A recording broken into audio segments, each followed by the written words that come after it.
நம்ம வீட்டு பசங்களுக்கு நாளைக்கு லஞ்ச் பாக்ஸ்க்கு என்ன கட்டி கொடுத்து விடலான்னு இன்றைக்கி குழப்ப ஆரம்பிச்சிருவோம். டெய்லியும் ரைஸே கொடுத்து விடாமல் வாரத்தில் ஒரு 2 நாள் சப்பாத்தி செஞ்சு கொடுத்து இந்த கிரேவி வச்சு கொடுத்தீங்கன்னா பிள்ளைங்களும் நல்லா சாப்பிட்டுட்டு வந்துடுவாங்க. காய்கறியை சுத்தமாக சாப்பிடாத பசங்க நம்ம வீட்லேயும் இருக்காங்க. அவங்களுக்கு இந்த மாதிரி கிரேவியில் எல்லா காய்கறியும் சேர்த்து கொடுத்து விட்டு பாருங்கள், கண்டிப்பாக விரும்பி சாப்பிடுவாங்க. இந்த வெஜ்ஜு கிரேவி செய்கிறதுக்கு ஒரு குக்கரில் எண்ணெய் சேர்த்துக்கோங்க. ஹோல் கரம் மசாலா கொஞ்சம் சேர்த்துக்கோங்க. பெரிய சைஸ் வெங்காயம் 2 கட் பண்ணி சேர்த்துக்கோங்க.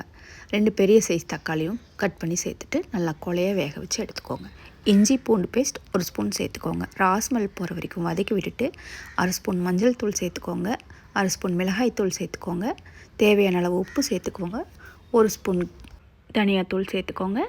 1 ஸ்பூன் கரம் மசாலா சேர்த்துக்கோங்க. இது எல்லாத்தையும் நல்லா ராஸ்மெல் போகிற வரைக்கும் ஒரு 2 நிமிஷம் வதக்கி விட்டுட்டு கேரட், பீன்ஸ், பட்டாணி சேர்த்துக்கோங்க. பசங்களுக்கு கொடுத்து விட்றதா இருந்தால் கண்டிப்பாக உருளைக்கிழங்கும் சேர்த்துக்கோங்க. நம்ம என்ன காய்கறிகள் குழந்தைகளுக்கு கொடுக்கணும்னு நினைக்கிறோமோ அதை இதில் சேர்த்துக்கலாங்க. ஒரு 1/4 டம்ளர் மட்டும் தண்ணி சேர்த்து ஒரு 2 நிமிஷம் அந்த காயை குக் பண்ணிக்கலாங்க. ஒரு மிக்ஸி ஜாரில் 1/2 மூடி தேங்காய் எடுத்துகிட்டு ஒரு 10 போல் முந்திரி சேர்த்துருக்கேங்க.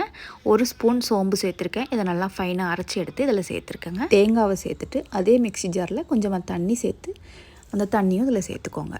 உப்பு காரம் செக் பண்ணிவிட்டு குக்கரோட மூடி போட்டு ஒரு 3 விசில் விட்டு எடுத்திங்கன்னா கிரேவி சூப்பராக ரெடி ஆகிடுங்க.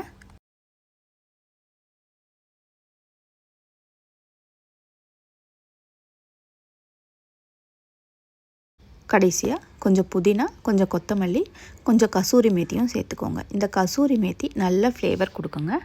கசூரி மேத்தின்றது காஞ்ச வெந்தயக்கீரை தாங்க. ஸோ தாராளமாக நீங்கள் யூஸ் பண்ணலாம், எந்த கெமிக்கலும் இல்லை.